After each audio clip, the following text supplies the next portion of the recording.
মেরাজের দুইটি পার্ট, একটি হচ্ছে ইসরা, আরেকটি হচ্ছে অরজ। অরজ থেকে মেরাজ। ইসরা হচ্ছে বাইতুল মুকাদ্দাস পর্যন্ত যেটুকু সময় ছিল ওই সময়টুকে ইসরা বলা হয়। বলুন সুবহানাল্লাহ। সম্মানিত সুধী, আল্লাহ পাক রব্বুল আলামিন কোরআনুল কারীমের ভিতর ইরশাদ করেন সূরাতুল বনী ইসরাঈল 15 নম্বর পারার প্রথম সূরা, সূরাতুল বনী ইসরাঈল। আল্লাহ পাক রব্বুল আলামিন ইরশাদ করেন সুবহানাল্লাযী আসরা বিআবদিহি লাইলাম মিনাল মাসজিদিল হারাম ইলাল মাসজিদিল আকসাল্লাযী বারাকনা হাওলাহু লিনুরিয়াহু মিন আয়াতিনা। আল্লাহ পাক রব্বুল আলামিন বলেন সুবহানাল্লাযী আসরা, পবিত্র সত্তা যিনি তার বান্দাকে আসরা মসজিদে হারাম থেকে মসজিদে আকসা পর্যন্ত গমন করিয়েছেন। তার আগে আল্লাহ রাসূল সাল্লাল্লাহু আলাইহি সাল্লামকে আল্লাহ রাসূল সাল্লাল্লাহু আলাইহি সাল্লাম উম্মে হানির ঘরে অবস্থিত ছিলেন। রাসূল সাল্লাল্লাহু আলাইহি সাল্লামের এই সিনাটাকে চাক করেছিলেন। ইংরেজিতে বলে ওপেন হার্ট সার্জারি। এই মেরাজ থেকে ওপেন হার্ট সার্জারি বিজ্ঞানিকরা গবেষণা করে, মেডিকেল সায়েন্স, আজকের মেডিকেল সায়েন্স, তারা এটাকে গবেষণা করে রাসূল সাল্লাল্লাহু আলাইহি সাল্লামের সিনা চাক করেছে। এই বুকের ভিতরে, পেটের ভিতরে যদি কোনো অসুখ ধরা পড়ে, ক্যান্সার হয়, কিডনি নষ্ট হয়ে যায়, বিভিন্ন কিছু যদি এই পেটের ভিতরে, যদি বুকের ভিতরে যদি সমস্যা দেখা যায়, তখনই ওপেন হার্ট সার্জারি করার প্রয়োজন হয়ে যায়। বর্তমান মেডিকেল সায়েন্স আল্লাহ রাসূল সাল্লাল্লাহু আলাইহি সাল্লামের মেরাজকে গবেষণা করে, তার সিনা চাককে গবেষণা করে, আজকে তারা এটাকে গবেষণা করে এটাকে বাহির করেছে। বলুন সুবহানাল্লাহ। সম্মানিত সুধী, আল্লাহ রাসূল সাল্লাল্লাহু আলাইহি সাল্লাম উম্মে হানির ঘরে অবস্থিত ছিলেন। জিবরাইল আমিন আসলেন। দুইটি হাদিসের বর্ণনা পাওয়া যায়। রাসূল সাল্লাল্লাহু আলাইহি সাল্লাম বলেন, জিবরাইল আমিন আমার কাছে এসে উম্মে হানির ঘরের চালটাকে ভেদ করে ফেলেছে, চালটাকে সরিয়ে ফেলেছে। সেখান থেকে আমাকে বাহির করে জমজম কূপের সামনে আমার সিনাটাকে চাক করলেন, সিনাটাকে ওপেন হার্ট সার্জারি করলেন, আমার কলবটাকে, আমার হৃদয়টাকে জমজমের পানি দ্বারা ধৌত করলেন এবং আমার অন্তরের ভিতরে আল্লাহর নূর, আল্লাহর সিফাত, আল্লাহর আজমত নূরগুলো আমার সিনার ভিতরে আল্লাহ পাক রব্বুল আলামিন ঢুকিয়ে দিলেন। সুবহানাল্লাহ। সম্মানিত সুধী, তো উম্মে হানির ঘরে হযরতে আলী রাদিয়াল্লাহু তাআলা আনহু ছিলেন। ওই সময় হামজা রাদিয়াল্লাহু তাআলা আনহু ছিলেন। হযরতে জাফর সাদেক রাদিয়াল্লাহু তাআলা আনহু ছিলেন। তাদের সামনে থেকে আল্লাহ রাসূল সাল্লাল্লাহু আলাইহি সাল্লাম ওই রাত্রে বেলা জমজমে কূপের কাছে নিয়ে আল্লাহ রাসূল সাল্লাল্লাহু আলাইহি সাল্লামের সিনা সাফ করার পরে আবার সেই সিনাটাকে যেরকম শিলি করে, ওপেন হার্ট সার্জারি করার পরে আমাদের ডাক্তাররা যেরকম শিলি করে, ওই রকম শিলি করা। অনেক সাহাবী মত দিয়েছে, অনেক সাহাবী বলেছে, যখন আমরা আল্লাহ রাসূল সাল্লাল্লাহু আলাইহি সাল্লামকে গোসল করতে দেখতাম বা আল্লাহ রাসূল সাল্লাল্লাহু আলাইহি সাল্লামের এই জামাটা যখন উঁচু হয়ে যেত, তখন আমরা তার এখান থেকে, এই গলা থেকে এই পর্যন্ত, আমরা এই পর্যন্তকে আমরা শিলি করা দেখেছি। সুবহানাল্লাহ। সুবহানাল্লাহ। সম্মানিত সুধী, উম্মে হানির ঘর থেকে আল্লাহ রাসূল সাল্লাল্লাহু আলাইহি সাল্লামকে জমজম কূপের কাছে নিয়ে গেলেন। সেখান থেকে সিনা চাক করে, ওপেন হার্ট সার্জারি করে আল্লাহ রাসূল সাল্লাল্লাহু আলাইহি সাল্লামকে বোরাকে করে মসজিদে আকসা থেকে, মসজিদে হারাম থেকে মসজিদে আকসা পর্যন্ত নিয়ে গেলেন। বারাক থেকে বোরাক এসেছে, বারাক থেকে বোরাক এসেছে। বোরাকের বহুবচন হচ্ছে বারাকুন। বারাকুন অর্থ হচ্ছে আলো। বারাকুন শব্দের অর্থ কি? আলো, দুনিয়ার আলো। এই দুনিয়ার আলো সেকেন্ডে 1,86,000 মাইল বেগে চলে। এই আলোটা, দুনিয়ার যে আলোটা সেকেন্ডে 1,86,000 মাইল বেগে এই আলোটা চলে। আর তার আগে এই বারাকুন থেকে বোরাক এসেছে। এই বোরাকটা এই আলোর থেকে বেশি দ্রুতগামী ভাবে চলেছে। আল্লাহু আকবার বলে। বিজ্ঞান আইনস্টাইন তিনি আল্লাহ রাসূল সাল্লাল্লাহু আলাইহি সাল্লামের এই বারাকুন থেকে, বোরাক থেকে তিনি বিজ্ঞানকে চুরি করেছেন। এই আসরা, সুবহানাল্লাযী আসরা, এই আসরা থেকে তিনি চুরি করেছেন আমাদের বিজ্ঞান। বিজ্ঞান আইনস্টাইনের মৃত্যুর পরে তার যে লাইব্রেরি ছিল, সেই লাইব্রেরির ভিতরে বইপত্র খুঁজে দেখে সর্বপ্রথম উপরে যেই উঁচু বইটি ছিল, সেই বইটি ছিল মুসলমানের কোরআন। সুবহানাল্লাহ। আমরা তো মিয়া সাহেব কোরআন গবেষণা করি না, আমরা তো কোরআন রিসার্চ করতে চাই না। কিন্তু আমেরিকায়, ইংল্যান্ড, নিউজিল্যান্ড, অস্ট্রেলিয়া, যেই দেশগুলোতে বিজ্ঞান আবিষ্কার করে, যেই দেশগুলোতে বিজ্ঞানী পয়দা করে, সেই রাষ্ট্রগুলোতে তারা আল্লাহর কোরআনকে গবেষণা করছে।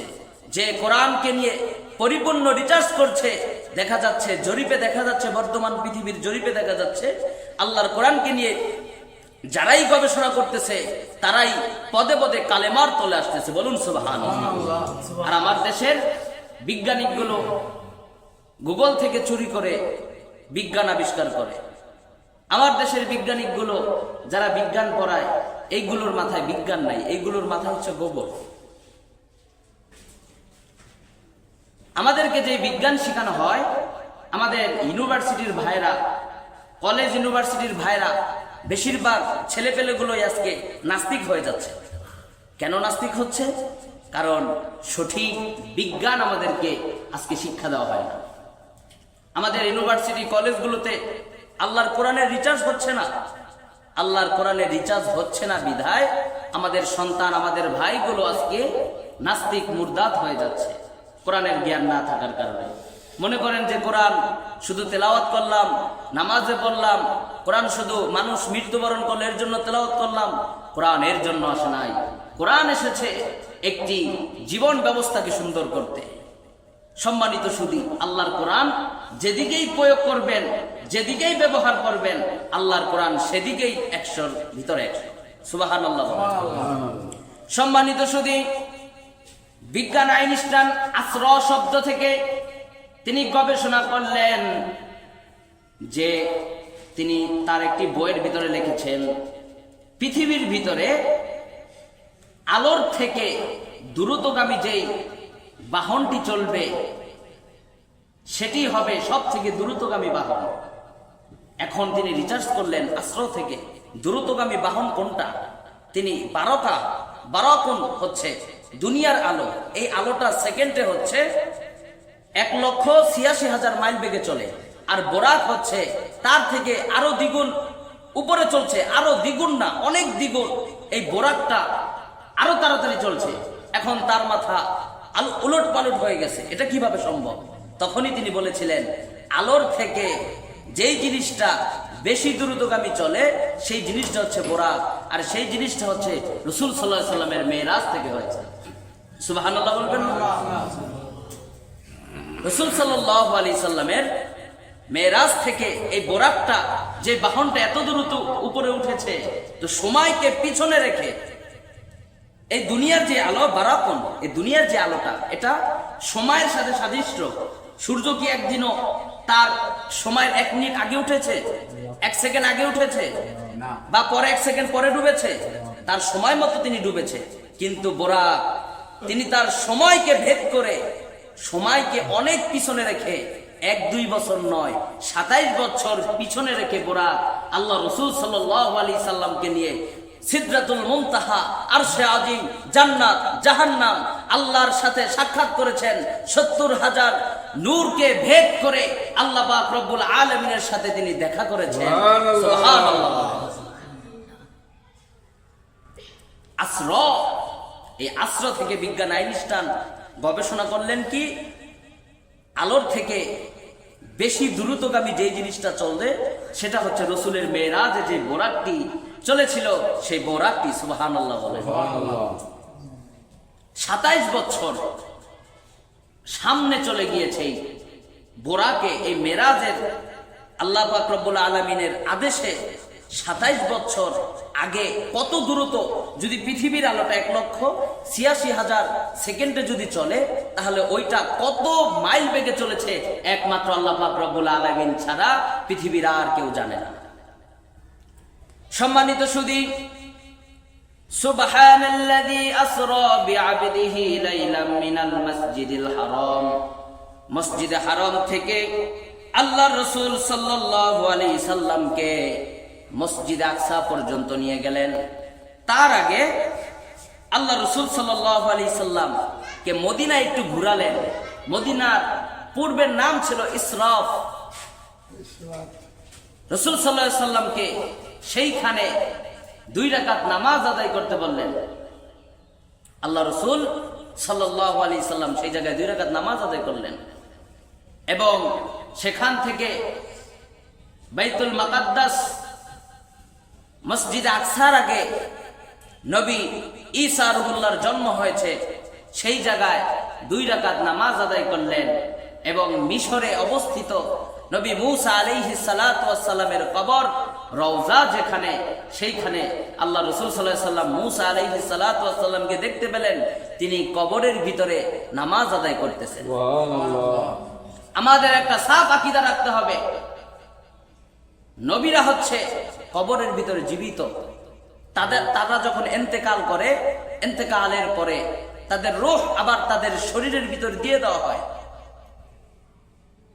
এই মেরাজের থেকে সাক্ষী, মেরাজুন নবী থেকে সাক্ষী যে রাসূল সাল্লাল্লাহু আম্বিয়া কিরাম যারা আছে তারা কবরের ভিতরে জীবিত। আমাদের এই আকীদা রাখতে হবে। সম্মানিত সুধী, আল্লাহ রাসূল সাল্লাল্লাহু আলাইহি সাল্লাম মসজিদে আকসার ভিতরে প্রবেশ করলেন। সেখানে পিতা আদম আলাইহিস সালাতু ওয়াস সালাম হতে শেষ নবী, আখিরি জামানার পয়গম্বর নূর নবীজি আমার মুহাম্মদ সাল্লাল্লাহু আলাইহি সাল্লাম পর্যন্ত সমস্ত নবী রাসূলগণ ছিলেন। এখন আল্লাহ রাসূল সাল্লাল্লাহু আলাইহি সাল্লামকে দেখে অসংখ্য নবী তার জন্য দোয়া করেছেন এবং তিনিও তাদের জন্য দোয়া করেছেন। সুবহানাল্লাহ। এবার বাইতুল মুকাদ্দাসে ইমামতি কে করবেন? আল্লাহর আদেশ, এখানে 2 রাকাত নামাজ আদায় করতে হবে। পিতা আদম আলাইহিস সালাতু ওয়াস সালাম চিন্তা করলেন, আমি তো পৃথিবীর কিয়ামতের আগ পর্যন্ত সমস্ত মানুষের পিতা, ইমামতিটা মনে হয় আমার দায়িত্বেই পড়বে। নবী ইব্রাহিম আলাইহিস সালাতু ওয়াস সালাম চিন্তা করলেন, আমি তো জাতির পিতা, মুসলিম উম্মাহ জাতির পিতা, নামাজটা মনে হয় আমারই পড়াতে হবে। আমাদের জাতির পিতাকে সকলে বলেন, আমাদের জাতির পিতাকে না বলতা বল অন্য কেউ, আবল তাবল অন্য কেউ। এতদিন অনেকে বলেছিল শেখ মুজিব জাতির পিতা, আবার নতুন করে সেদিন দেখলাম অন্য দলের বলতেছে আমাদের জাতির পিতা অমুক, অমুক তমুক আমাদের জাতির পিতা নয়। এই আকীদা যদি থাকে আজকে পরিষ্কার করে ফেলবে। মুসলিম জাতির পিতা হচ্ছেন নবী ইব্রাহিম আলাইহিস সালাতু ওয়াস সালাম, মিল্লাতা আবিকুম ইব্রাহিম হুয়া সাম্মাকুমুল মুসলিমিন, ঘোষণাকার আল্লাহ। সম্মানিত সুধী, আমাদের মুসলিম জাতির পিতা হচ্ছেন ইব্রাহিম খলিলুল্লাহ। নবী ইব্রাহিম আলাইহিস সালাতু ওয়াস সালাম হচ্ছেন আমাদের জাতির পিতা। নবী ইব্রাহিম আলাইহিস সালাতু ওয়াস সালাম চিন্তা করলেন, নামাজ মনে হয় আমার পড়াতে হবে। নবী মূসা আলাইহিস সালাতু ওয়াস সালাম চিন্তা করলেন, আমি আল্লাহর সাথে সরাসরি কথা বলেছি, আমি আল্লাহর নূরের এক ঝলক দেখেছি। সেই নূরের এক ঝলকে নবী, সেই নূরের এক ঝলকে তুর পাহাড় পরে ছাই হয়ে গেছে। মনে হয় নামাজটা মনে হয় আমাকেই দিয়ে পড়াতে পারে। কিন্তু আল্লাহ পাক রব্বুল আলামিন আদেশ করে দিলেন, জিব্রাইল তুমি যাওয়ার পরে ইমামুল মুরসালিন খাতামুন নবিয়্যিন নূর নবীজি আমার মুহাম্মদ সাল্লাল্লাহু আলাইহি সাল্লাম বাইতুল মুকাদ্দাসে সমস্ত নবীদের ইমাম হয়ে যাবে। সুবহানাল্লাহ। কারণ নবী তো ইমামুল মুরসালিন, নবী হচ্ছেন ইমামুল মুরসালিন, তার শান মান সমস্ত নবীর থেকে উঠে। সুবহানাল্লাহ। সম্মানিত সুধী, 2 রাকাত নামাজ আদায় করলেন। বিশ্বনবীজি আমার নূর নবীজি মুহাম্মদুর রাসূলুল্লাহ সাল্লাল্লাহু আলাইহি সাল্লাম 2 রাকাত নামাজের ইমামতি শেষ করলেন। এই পর্যন্ত হচ্ছে আসর, বাইতুল মুকাদ্দাসের সফর শেষ হয়ে গেল। এই পর্যন্ত কি আসর, তারপর হচ্ছে উরুজ, তারপর হচ্ছে মেরাজ। উরুজের মেরাজের বহুবচন হচ্ছে উরুজ, উরুজ থেকে মেরাজ। সুবহানাল্লাহ, সুবহানাল্লাহ। এখন থেকে উরুজ শুরু। নবী বিশ্বনবী জনাবে মুহাম্মদুর রাসূলুল্লাহ সাল্লাল্লাহু আলাইহি সাল্লাম তিনি সমস্ত নবীদের কাছ থেকে দোয়া নিলেন এবং তার জন্য দোয়া করলেন।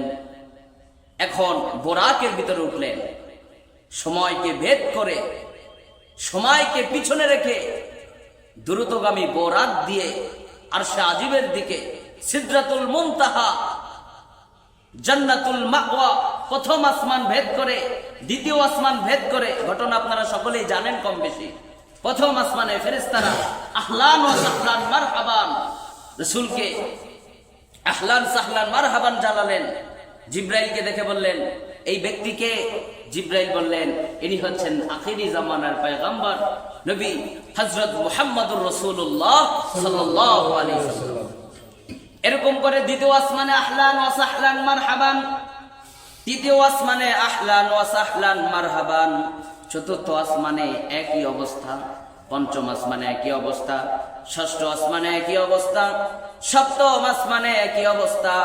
তারপরে বাইতুল মামুর মসজিদ, সেখানে আমাদের নবী ঈসা রূহুল্লাহ মসজিদে বাইতুল মামুরের সাথে পিলারের সাথে হেলান দিয়ে বসেছিলেন এবং সেখানে নবী মুহাম্মদুর রাসূলুল্লাহর সাথে সাক্ষাৎ হলেন।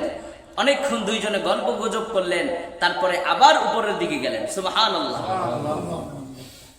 আল্লাহ রাসূল সাল্লাল্লাহু আলাইহি সাল্লাম সিদরাতুল মুনতাহা পর্যন্ত গেলেন। এবার উপরের দিকে যাবেন। জিবরাইল আমিন আর উপরের দিকে গমন করতে পারতেছেন না। আল্লাহ পাক রব্বুল আলামিন নূরের একটি বাহন রফরফ, এই রফরফ বাহনের উপরে হযরতে রাসূলুল্লাহ সাল্লাল্লাহু আলাইহি সাল্লাম আর উপরের দিকে গেলেন। 70,000 নূরের পর্দাকে ভেদ করে আল্লাহ রাসূল সাল্লাল্লাহু আলাইহি সাল্লাম আল্লাহর সাথে সাক্ষাৎ করলেন। বলুন সুবহানাল্লাহ। এখন অনেকে বলে এই কথার কোনো ভিত্তি নাই। আমি যদি তাদেরকে বলি 2-4টা কিতাব পড়ে ফতোয়া দেওয়া মুফতির কাজ নয়। 2-3টা কিতাব পড়ে ফতোয়া দিতে পারবে না। ফতোয়া যে দিবে তার জন্য সনদ লাগবে। আমারও ফতোয়া দেওয়ার যোগ্যতা এখন পর্যন্ত হয় নাই। সামনেও যদি আমি অর্জন করি তাহলে হবে, তাছাড়া আমার ফতোয়া দেওয়ার হবে না। আমি কিতাব পড়েছি 2-3টা। মুহাক্কিক, ফকি, মুহাদ্দিস, তারা অনেকগুলো কিতাবকে গবেষণা করে তারা ফতোয়া দেয়। এখন ফতোয়ার গ্রহণযোগ্য কিতাব হচ্ছে শ্রেষ্ঠ মুহাদ্দিস, শ্রেষ্ঠ আলেমে দ্বীন ইমাম হাজার আসকালানী রাহিমাহুল্লাহ, মোল্লা কারি রাহিমাহুল্লাহ, নবীজির সাহাবী হযরত আব্বাস রাদিয়াল্লাহু নবীজির সাহাবী হযরত আব্বাস রাদিয়াল্লাহু তাআলা আনহু বড় মাপের একজন মুহাদ্দিস ছিলেন। সুবহানাল্লাহ। সে আব্বাস রাদিয়াল্লাহু তাআলা আনহু থেকে কি হাদিস বর্ণনা করেছেন। ওয়ান আবি আব্বাস রাদিয়াল্লাহু তাআলা আনহু قال قال رسول الله صلى الله عليه وسلم رأيت ربي تبارك وتعالى। হাদিসটি মুসনাদে আহমদের ভিতরে আছে। মুসনাদে আহমদের 2580 নম্বর হাদিস। এই হাদিসটি সুনানে কুবরার ভিতরে আছে, নাসাইর ভিতরে আছে। হাদিসটির তরজমা কি? রাআইতু রাব্বি তাবারাকা ওয়া তাআলা। আব্বাসের বর্ণনা, রাসূলুল্লাহ সাল্লাল্লাহু আলাইহি সাল্লাম বলতেছেন, আমি আমার আল্লাহকে দেখেছি। সুবহানাল্লাহ। এই হাদিসের ইশারাটা যায় মেরাজের ইশারা, কারণ মেরাজ ছাড়া আল্লাহকে দেখা অসম্ভব। বুঝতে পারছেন? মেরাজ ছাড়া আল্লাহকে দেখা অসম্ভব। আর মেরাজেই আল্লাহ পাক রব্বুল আলামিনের সাথে আখিরি জামানার পয়গম্বর মুহাম্মদুর রাসূলুল্লাহ সাল্লাল্লাহু আলাইহি সাল্লামের সাক্ষাৎ হয়েছে। সুবহানাল্লাহ। কিন্তু যারা এটাকে নিয়ে প্রশ্ন তুলে 2-3টা কিতাব পড়ে আপনি ফতোয়া দিবেন, এই ফতোয়া বাংলাদেশের মানুষ গ্রহণ করবে না। সম্মানিত সুধী, আসলাফ, মুহাক্কিক, মুহাদ্দিস, মুফতিগণের ফতোয়ার উপরে ফতোয়া হবে, আপনার কথায় ফতোয়া হবে না। আপনি ফতোয়া দিবেন যে আল্লাহর সাথে দেখা হয় নাই। এই সমস্ত মৌলবীদের বক্তব্য যতই শুনি, তারা রাসূল সাল্লাল্লাহু আলাইহি সাল্লামের সম্মান কিভাবে নিচু করা যায়, তাদের মুখে শুধু এই বক্তব্যই,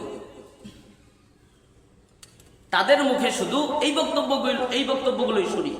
রাসূলের সম্মান কিভাবে বাড়ানো যায় সেই আলোচনা তাদের মুখ থেকে শুনি না। আল্লাহ পাক রব্বুল আলামিন বলেন, অরফা'না লাকা যিকরাক, হে নবী, আপনার শান, আপনার মান অনেক ঊর্ধ্বে, যার শান মানের সাথে পৃথিবীর অন্য কোনো তুলনা হবে না, তার তুলনা তিনি নিজেই। সুবহানাল্লাহ। আল্লাহ রাসূল সাল্লাল্লাহু আলাইহি সাল্লাম আল্লাহর আরশে মুআল্লাকে ভ্রমণ করে আসলেন, জান্নাত দেখলেন, জাহান্নাম দেখলেন, আরো আল্লাহ পাক রব্বুল আলামিন আরো অনেক কিছু আমাদের বিশ্বনবী জনাবে মুহাম্মদুর রাসূলুল্লাহকে ভ্রমণ করালেন এবং উপহার স্বরূপ দিয়ে দিলেন 5 ওয়াক্ত নামাজ। কয়েকত? 50 ওয়াক্ত নামাজ আমাদের জন্য উপহার দিয়ে দিলেন। ওই যে মনে আছে আপনাদের, নবী মূসা আলাইহিস সালাতু ওয়াস সালামকে নামাজ পড়তে দেখলেন, সেইখানে নবী মূসা আলাইহিস সালাতু ওয়াস সালাম মুহাম্মদুর রাসূলুল্লাহর সাথে আবার দেখা হয়ে গেলেন। মুহাম্মদুর রাসূলুল্লাহকে বললেন, আল্লাহর সাথে সাক্ষাৎ করে এসেছেন, উপহার কি দিয়েছে? বলে 50 ওয়াক্ত নামাজ দিয়েছে। আপনার উম্মতরা পড়বে না, পড়েন আপনারা? না। 5 ওয়াক্ত দিয়েছে, এই 5 ওয়াক্তই তো পড়েন না, 50 ওয়াক্ত পড়তেন কিভাবে? আপনার উম্মতরা পড়বেন, আবার যান, 5 ওয়াক্ত মাইনাস করে এসেছেন। বলে কয় ওয়াক্ত দিয়েছে? 45 ওয়াক্ত। আবার গেলেন, এরকম করে 9 বার মুহাম্মদুর রাসূলুল্লাহ আল্লাহর কাছে আবার গেলেন। তখন 5 ওয়াক্ত নামাজ আমাদের জন্য নির্ধারিত করে দিলেন। মূসা আলাইহিস সালাতু ওয়াস সালাম বলে দিয়েছিলেন যে এই 5 ওয়াক্ত নামাজ আপনার উম্মতরা সঠিকভাবে আদায় করবে না। তো সেটাই হয়েছে। একজন নবী তো বলেছেন যে আপনার উম্মতরা 5 ওয়াক্ত নামাজটাও সঠিকভাবে আদায় করবে না। তো দুঃখ লাগে, জুমায় মসজিদ ভরা থাকে, ওক্তীয় নামাজগুলোতে মসজিদ খালি থাকে, 3 জন 4 জন, কোনো সময় একারও পড়তে হয়। সেটা আপনাদের জন্য কলঙ্কিত না? কথা বলেন, কলঙ্কিত? নামাজে আসবেন, আহ্বান করতেছি, নিজে নামাজ পড়ুন, অন্যকে নিয়ে আসুন, নামাজ কায়েম করতে হবে। সম্মানিত সুধী, আল্লাহ রাসূল সাল্লাল্লাহু আলাইহি সাল্লাম মেরাজ শরীফ শেষ করে আসার পরে দুনিয়াতে এসে দেখেন যে তিনি ওযু করে গিয়েছিলেন, সেই ওযুর পানি এখনো দুনিয়ার ভিতরে গড়াইতেছে। সুবহানাল্লাহ বলেন। তো বিজ্ঞান আইনস্টাইন আমাদের এই মেরাজকে, ইসরাকে চুরি করেছে। তিনি প্রমাণ করে দিয়েছেন যে বারাকুন দুনিয়ার আলো থেকে বোরাক এর গতি একদিন 2 দিন নয়, 27,000 বছর অতিক্রম করেছে। আল্লাহু আকবার। এই 27 বছর আল্লাহ রাসূল সাল্লাল্লাহু আলাইহি সাল্লাম মেরাজ করেছেন। আবার দুনিয়াতে এসে দেখেন যে আমি অজু করে গিয়েছি, সেই অজুর পানি এখনো জমিনের ভিতর গড়াইতেছে। সুবহানাল্লাহ বলেন। সম্মানিত সুধী, এশারের নামাজ আদায় করেছিলেন। আবার যারা এশারের নামাজ আদায় করেছেন রাসূলের পিছনে, আবার তারাই ফজরের নামাজ আদায় করেছিলেন। মাঝখান দিয়ে 27টি বছর অতিক্রম হয়ে গিয়েছে। সুবহানাল্লাহ। এবার সকাল হলো, আল্লাহ রাসূল যে মেরাজ করেছেন, আবু বকরের কাছে বললেন, আয়েশার কাছে বললেন, এরকম করে ছড়াতে ছড়াতে কাফের মুশরিকদের কান পর্যন্ত পৌঁছে গেছে। এখন তারা এটাকে অস্বীকার করতেছে। নাউযুবিল্লাহ বলেন। এখন এই মেরাজকে যারা অস্বীকার করবেন, তারা তো তাদের খালাতো চাচাতো ভাই। কথা বুঝতেছেন? অনেকে মেরাজকে অস্বীকার করে ফেলে যে মেরাজ টেরাজ নাই।